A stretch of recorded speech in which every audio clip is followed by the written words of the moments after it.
అనగా అనగా కేశవ్ అని ఒక 10th class middle class student ఉండేవాడు. అతని లైఫ్లో జరిగింది ఒక ట్రాజెడీ. వాళ్ళ అక్కకి పెళ్లి కుదిరింది. పెళ్లి రోజే కట్నం డబ్బులు తాళిబొట్టు దొంగలు పడి ఎత్తుకుపోయారు.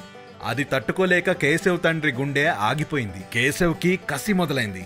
పట్టుదలగా చదివాడు, సైంటిస్ట్ అయ్యాడు, యూరోప్ వెళ్ళాడు, అక్కడ యూనివర్సిటీలో చేరాడు. ఒక మెషిన్ని, ఒక యంత్రాన్ని కనిపెట్టాడు.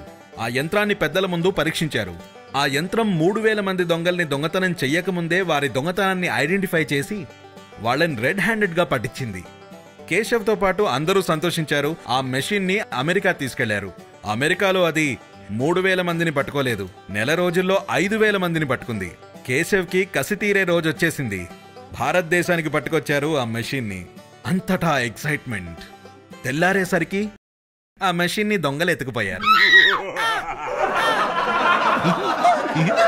Happy world story telling day. Bye bye. Mister banana